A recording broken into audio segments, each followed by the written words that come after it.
입니다. 내일 증시는 어떨까요? 미리 전망을 해보기 전에 시장 상황 잠시 점검을 해보도록 하겠습니다.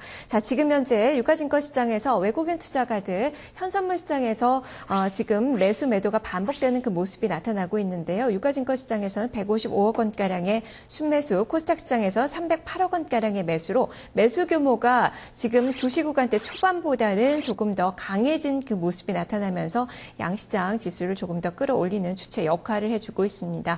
선물시장에서 외국인 투자가들의 매도세가 조금 더 늘어난 점이 부담이긴 하지만 프로그램 쪽에서의 매수세가 비차익 중심으로 많이 늘어나면서 지금 유가증권 시장 동시호가 들어서고 있는데요. 플러스권의 마감을 현재까지 앞두고 있습니다.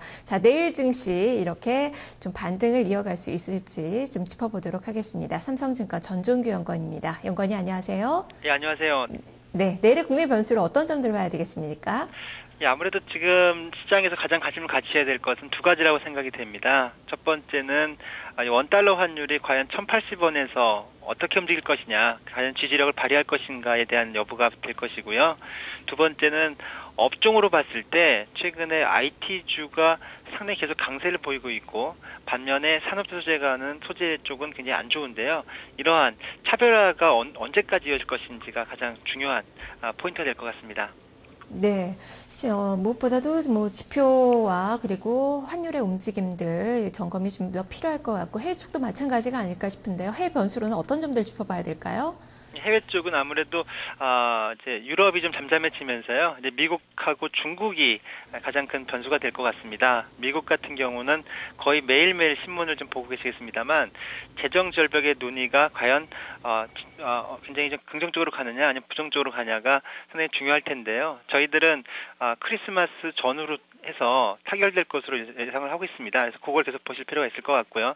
그 전에 다음 주에 있을 12월 12일 FOMC에서 추가적인 부양 조치가 어떻게 나올지에 대한 거를 좀 지켜보실 필요가 있을 것 같고요. 중국 같은 경우에는 글로벌하게 가장 안 좋은 지금 시장을 보여주고 있는데요. 중국 증시가 과연 언제쯤 반등에 나설지가 관건이 될 것 같습니다. 네, 미국의 변수와 중국 증시의 움직임이 키포인트네요. 이런 점들 종합한다면 내일 증시 어떻게 반등을 기대해 볼 수 있는 건지 전망과 전략 말씀해 주시죠. 네, 주식시장이 참 일희일비하면서 하루 오르고 하루 내리고 이런 포맷을 보여주고 있는데요. 저희들은 1900선 한 2, 30을 기준으로 해서 결국은 점차 주식시장이 올라가는 그런 기조를 보일 것으로 예상을 하고 있습니다.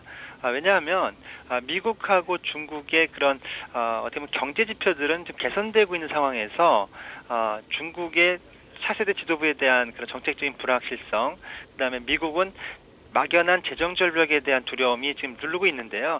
이 두 가지 다 어떻게 보면 해소가 될 수 있는 그런 사안으로 저희들은 보고 있기 때문이죠. 따라서 이러한 미국과 중국의 펀더멘탈 개선이 여전히 나타날 것을 저희들이 예상하고 있기 때문에요. 지금처럼 주가가 좀 빠졌을 때는 경기 민감주에 대한 투자 확대, 그러니까 IT랑 자동차부터 시작해서요. 실적 개선 예상되고 있는 그런 대형주까지 어떻게 매수폭을 좀 확대하시는 게 좋을 것 같고요. 중소형주 같은 경우에는 테마에 얽혀서 올라갔던 부분들은 아무래도 옥석 가리기가 좀 더 진행이 될 것으로 예상을 하고 있습니다. 네, 알겠습니다. 말씀 잘 들었습니다. 감사합니다. 네, 시장은 반등세가 나올 것으로 조금 더 이어질 것으로 경기 민감주에 대한 투자를 좀 더 늘려라라는 시각이고요. 코스닥 시장 중소형주들은 옥석 가리기가 여전히 필요하다라는 의견이 제시가 됐네요. 삼성증권 전종규 연구원과 함께했습니다.